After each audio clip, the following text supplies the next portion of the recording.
जो मनुष्य जितना ज्यादा कामचोर होता है उतना ही उसके शरीर में सुस्ती छा जाती है। ऐसे इंसान के लिए कठिन काम करना तो दूर, खुद के छोटे मोटे काम करना भी मुश्किल हो जाता है। प्यास भी लगी हो तब भी बिस्तर छोड़ने का मन नहीं करता, और इसी कारण उसके आसपास के वातावरण में भी मुर्दनी सी छाई रहती है।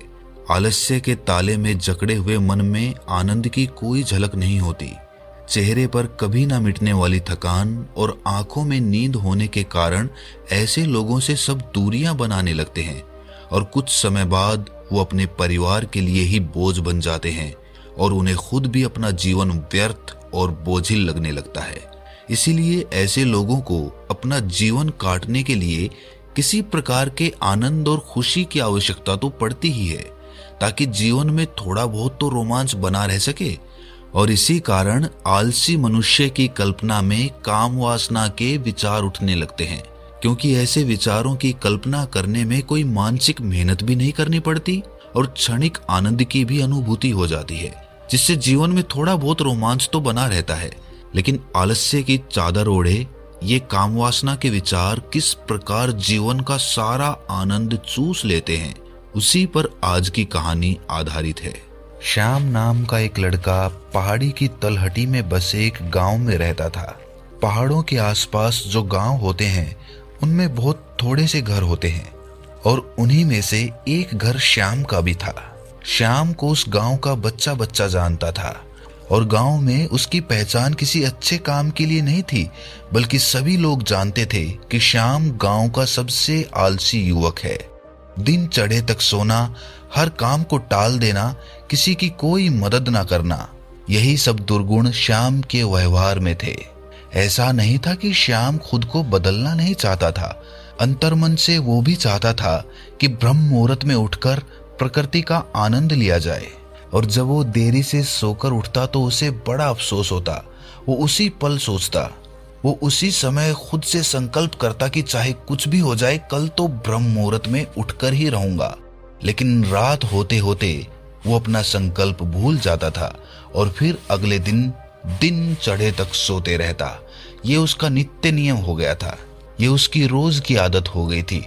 अब तो उसे याद भी नहीं आता था कि आखिरी बार वो ब्रह्म मुहूर्त में कब उठा था और कब उसने प्रकृति का आनंद लिया था।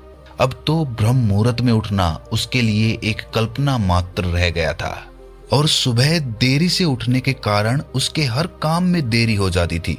चाहे फिर वो नहाना हो या खाना पीना हो, हर काम में देरी होने लगी थी। कोई काम समय पर नहीं हो पाता था, और इसी के कारण श्याम के जीवन में तनाव बढ़ने लगा था। लेकिन सुबह जब धूप निकलने तक वो सोता रहता, और जब उसके माता पिता उसे जगाने आते और समय का उसको ख्याल आता, तो उसको बड़ा अफसोस होता, बड़ा पश्चाताप होता। वो सोचता कि मैं चाहकर भी खुद को बदल क्यों नहीं पा रहा हूँ, क्यों मैं अपने संकल्प का पालन नहीं कर पा रहा हूँ।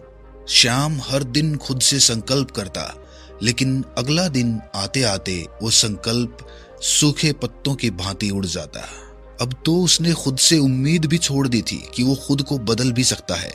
जब वो अपने हम उम्र साथियों को मेहनत करते हुए देखता, कमाते हुए देखता, तो उसे बड़ा पश्चाताप, बड़ी ईर्ष्या होती कि आखिर मैं इनके जैसा क्यों नहीं हूं। और धीरे धीरे इन्हीं विचारों ने उसके मन को मैला कर दिया था। अब उसका मन चिड़चिड़ा हो गया था, ईर्ष्या से भर गया था, छोटी छोटी बात पर गुस्सा आने लगा था। एक दिन शाम के समय वो अपने घर के द्वार पर बैठा इन्हीं विचारों में डूबा हुआ था कि किस तरह मैं अपने जीवन को बदलूं, कि तभी वहां से एक बौद्ध भिक्षु पहाड़ी पर बने आश्रम की तरफ जा रहा था। गांव की जो पहाड़ी थी उसकी चोटी पर एक आश्रम बना हुआ था, और वहां पर एक बौद्ध भिक्षु बड़े शांत वातावरण में रहता था। वो रोज दिन में उस पहाड़ी की चोटी से उतरकर उस गांव में सामान लेने के लिए आया करता था। पहाड़ की चोटी बहुत ऊंची थी, बहुत थकाने वाली थी, और श्याम को ये देखकर बड़ा आश्चर्य होता था कि ये बौद्ध भिक्षु रोज नित्य नियम कैसे इतनी ऊपर से उतरकर सामान लेकर वापस उस चोटी पर चढ़ जाता है। ये तो सच में कोई अद्भुत बात थी, क्योंकि एक आलसी मनुष्य के लिए ये एक असंभव सी बात थी। उसे ये महसूस होने लगा कि इस बौद्ध भिक्षु के पास जरूर कुछ दिव्य शक्तियां हैं, और अगर वो भी उन दिव्य शक्तियों को जान लेता है तो उसका भी आलस्य दूर हो जाएगा, वो भी उस बौद्ध भिक्षु की भांति अपने जीवन में मेहनत कर पाएगा, अपने जीवन में कुछ कमा पाएगा। लेकिन वो दिव्य शक्तियां क्या थी, वो कहां से उसे प्राप्त हुई, ये सब जानने के लिए उसे बौद्ध भिक्षु के पास उस पहाड़ी पर चढ़कर जाना था। अपने जीवन को बदलने के उद्देश्य से, अपने जीवन से आलस्य बिल्कुल खत्म करने के उद्देश्य से वो उस पहाड़ी पर अगले दिन ही ब्रह्म मुहूर्त में उठकर चल पड़ा। पहाड़ी की चोटी बहुत ऊंची थी। कभी कभार गांव का कोई इंसान महीने में एक बार उस पहाड़ी पर जाया करता था। लेकिन जब श्याम ने निश्चय किया कि वो अपने आलस्य से छुटकारा पाना चाहता है और उसके लिए वो बौद्ध भिक्षु ही उसे वो दिव्य शक्तियां बता सकता है, तो वो अगले दिन ही ब्रह्म मुहूर्त में उठकर उस पहाड़ी के लिए रवाना हो जाता है। और धीरे धीरे आराम करते हुए शाम तक वो उस पहाड़ी की चोटी पर पहुंच चुका था। जब वो उस पहाड़ी की चोटी पर पहुंचा तो वो पूरी तरह से थक चुका था, थक कर चूर हो चुका था। और जब वो उस पहाड़ी की चोटी पर पहुंचा तो उसे बड़ा ही आनंद महसूस हुआ। हालांकि वो थका हुआ था, लेकिन अपने लक्ष्य तक पहुंचने पर जो मजा, जो आनंद पैदा होता है, वही आनंद श्याम के मन में पैदा हो रहा था। आज उसे पहली बार एहसास हुआ कि मेहनत करने से कितना आनंद पैदा होता है। जब वो आश्रम में पहुंचा तो आश्रम के द्वार पर ही वो बौद्ध भिक्षु बैठे हुए थे। श्याम के वहां पहुंचते ही बौद्ध भिक्षु ने उसे संबोधित करते हुए कहा कि मैं तुम्हें ऊपर से बैठकर देख रहा था। तुम किस तरह आराम करते हुए अपने लक्ष्य की तरफ लगातार बढ़ रहे थे, ये देखकर मुझे बड़ी प्रसन्नता हो रही थी। चलो मुझे बताओ कि यहाँ पर तुम्हारा आना क्यों हुआ है? तुम्हारे मन में कौन से सवाल है जिनका उत्तर तुम्हें नहीं मिला? श्याम ने उन बौद्ध भिक्षु से कहा कि हे महात्मन, आप ये मत समझिए कि मैं बहुत हिम्मत वाला लड़का हूँ। मैं तो बहुत ही आलसी हूँ, लेकिन आपसे मिलने के लिए मैं इतनी नीचे से लगातार चलते हुए आ रहा हूँ। वो आप ही हैं जिन्होंने मुझे हिम्मत दी, जिनकी वजह से मैं इतनी ऊंची पहाड़ी चढ़ पाया। मैं अपने जीवन में कभी कल्पना भी नहीं कर सकता था कि कभी इतनी ऊंची चोटी चढ़ पाऊंगा, लेकिन मेरे मन के सवाल मुझे जीने नहीं दे रहे थे, इसीलिए मजबूरन मुझे आपके पास आना पड़ा। मैं आपसे जानना चाहता हूं कि इतनी उम्र बीत जाने के बाद भी आपके शरीर में उस फुर्ती, वो चपलता, वो फुर्ती कैसे कायम रह पाती है? कैसे आप रोज गांव में जाकर वापस इस आश्रम में आ पाते हैं? जिस चोटी पर लोग महीनों महीनों नहीं चढ़ पाते, आप रोज कैसे इतनी दूरी तय कर लेते हैं? अगर आप मुझे वो रास्ता बताएंगे तो मैं अपने जीवन से आलस्य को बिल्कुल दूर कर पाऊंगा। आलस्य के कारण मैं अपने जीवन से बहुत परेशान हूँ। पूरे दिन बिस्तर में पड़ा रहता हूँ और नाना प्रकार के ख्यालों की कल्पना करता रहता हूँ। और पिछले बहुत दिनों से मेरे मन में काम वासना के विचार लगातार चलते रहते हैं, जिसके कारण मेरे शरीर की प्राण शक्ति धीरे धीरे खत्म हो रही है। मैं बहुत जल्दी बूढ़ा होने लग रहा हूँ। मुझे किसी चीज में कोई आनंद नहीं आता, सिर्फ काम वासना को छोड़ दिया जाए तो। सिर्फ मेरी काम वासना ही है जो मुझे आनंद प्रदान करती है। जब भी मैं अपने बिस्तर में लेटता हूँ तो नाना प्रकार की सुंदर युवतियों के चेहरे मेरी आंखों के सामने घूमने लगते हैं। मैं अपने उन विचारों को रोकने का बहुत प्रयास करता हूँ, लेकिन जितना ही मैं रोकने का प्रयास करता हूँ वो विचार उतने ही ज्यादा मुझ पर हावी होने लगते हैं। कृपया करके मेरा मार्गदर्शन करिए, मुझे इस कीचड़ से, इस नर्क से बाहर निकालिए, वरना तो मैं एक दिन खुद ही आत्महत्या कर लूंगा। बौद्ध भिक्षु ने उसके आंसू पोंछते हुए, उसे दिलासा देते हुए कहना शुरू किया कि आलस्य को हम खुद बढ़ावा देते हैं। हमारा मन नाना प्रकार की चाल चलता है और हम उस चाल में उलझ जाते हैं। अगर हम अपने मन की चाल को पकड़ना सीख ले तो फिर हमारा मन हमें धोखा नहीं दे पाएगा।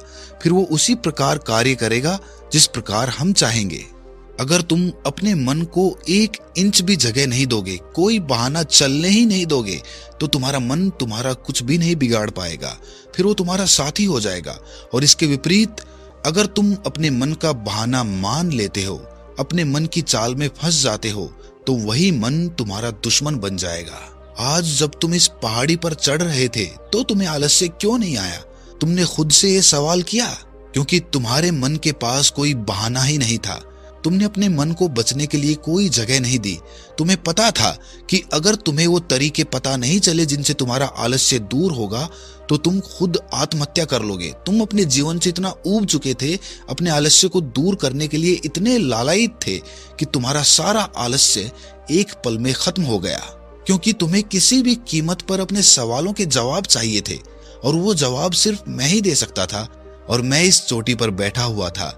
इसीलिए तुम्हें अपने सवालों के जवाब पाने के लिए इस चोटी पर चढ़ना ही था। हमारा मन तब तक हमें अपने बहानों में फंसाता रहता है जब तक उसे कोई दूसरा विकल्प नजर आता है। अगर तुम्हें अपने सवालों के जवाब अपने गांव में ही मिल गए होते तो तुम इस चोटी पर कभी नहीं चढ़ते।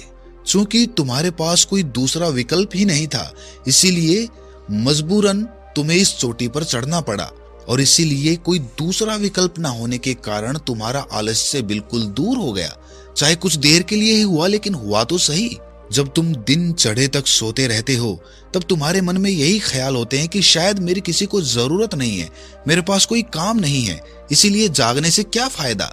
लेकिन जब तुम्हें ये महसूस होगा कि चाहे दूसरे किसी को तुम्हारी जरूरत हो या ना हो, लेकिन तुम्हें खुद की जरूरत है, खुद को समझने के लिए ब्रह्म मुहूर्त में उठना, सुबह की ताजी हवा का सेवन करना, सुबह सुबह व्यायाम करना, वो तुम्हें कितना आनंद प्रदान करता है।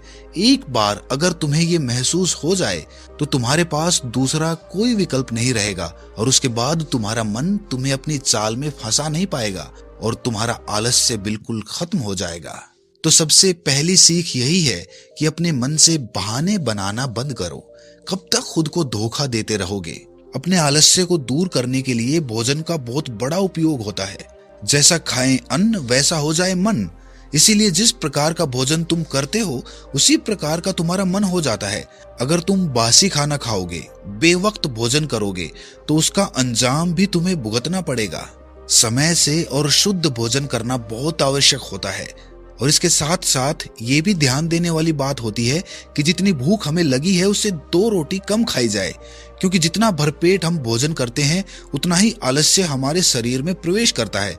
आपने कभी ध्यान दिया होगा कि जब भी आप भरपेट भोजन करते हैं तो आपको तुरंत नींद आने लगती है।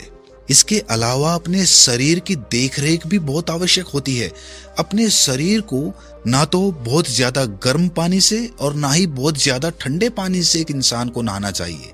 इंसान को हमेशा ताजे पानी से नहाना चाहिए और ताजे पानी से नहाने के बाद कम से कम सप्ताह में एक बार अपने शरीर की सरसों के तेल से मालिश जरूर करनी चाहिए। इससे हमारे शरीर की त्वचा खुलने लगती है, उसका रोम रोम जागृत हो जाता है। ताजी हवा हमारे पोर पोर में समाने लगती है जो हमें एक नई ऊर्जा प्रदान करती है। इसके साथ साथ ये भी ख्याल रहना चाहिए कि हम अपनी नाभि में तेल अवश्य लगाएं। रोजाना नाभि में तेल लगाने से हमारी सभी नाड़ियों को पोषण मिलता है, जिससे कि रक्त का प्रवाह हमारी नाड़ियों में सुचारू रूप से चलता रहता है। इसके साथ साथ अगर शरीर में बहुत ज्यादा आलस्य है तो सुबह ब्रह्म मुहूर्त में उठते ही तिल के तेल का कुल्ला जरूर करें। 2-3 बार कुल्ला करने से आपके शरीर में जो भी अशुद्धि होती है वो बाहर निकल जाती है और उसके बाद आपका आलस्य बिल्कुल खत्म हो जाता है। यहाँ पर एक बात समझने वाली ये भी है कि सिर्फ खान पान से और शरीर के रख रखाव से आलस्य पूरी तरह से दूर नहीं होगा, साथ के साथ तुम्हें व्यायाम भी करना चाहिए। इसके साथ योग अभ्यास और प्राणायाम भी बहुत आवश्यक होता है। इससे तुम्हारे शरीर की मांसपेशियां पूरी तरह से खुलती हैं और एक बार अगर तुम आलस्य के चक्कर से बाहर निकलकर असली आनंद का मजा ले पाए तो फिर तुम्हें किसी सीख की कोई आवश्यकता नहीं पड़ने वाली, क्योंकि जहां पर हमारे मन को आनंद मिलता है वहीं पर हमारा मन अपने आप दौड़ा चला जाता है। और याद रखना, अगर तुम आलस्य में भरे रहे, अपने बिस्तर पर पूरे दिन पड़े रहे तो तुम्हारे अंदर काम वासना के विचार उठेंगे और तुम्हें ऐसा प्रतीत होगा कि यही जीवन का असली आनंद है और तुम उसमें डूबते चले जाओगे और अपनी प्राण शक्ति को यूं ही खर्च करते रहोगे। आखिर में तुम यही पाओगे कि बहुत सारी बीमारियों ने तुम्हारे शरीर को जकड़ लिया है, तुम्हारे शरीर की पूरी शक्ति खत्म हो चुकी है, बुढ़ापा आने लगा है। इसीलिए अपने शरीर में काम वासना के विचारों को उत्पन्न होने से रोक सकते हो तो रोक लो, और उसके लिए सबसे ज्यादा आवश्यक कड़ी यही है कि तुम आलस्य को पैदा होने से अपने शरीर में रोक पाओ। ये कहकर बौद्ध भिक्षु ने आखिर में मुस्कुराते हुए कहा कि लोगों को लगता है कि मेरे पास दिव्य शक्तियां हैं, लेकिन असल बात यह है कि दिव्य शक्तियां सभी के मन में होती हैं, लेकिन बस उन्हें खोजना पड़ता है। इसीलिए आज से ही तुम ध्यान के द्वारा अपने मन की शक्तियों को जानने का प्रयास करो और उसके बाद तुम भी अपने मन की असीम शक्तियों को देख पाओगे, उनका तुम उपयोग कर पाओगे और अपने जीवन में सफल भी हो पाओगे। तो दोस्तों, कैसी लगी ये कहानी आपको कमेंट सेक्शन में जरूर बताना और अच्छी लगी हो तो इस चैनल को सब्सक्राइब करके नोटिफिकेशन बेल को जरूर प्रेस कर देना। तो मिलते हैं अगली कहानी में, तब तक के लिए अपना ख्याल रखिए।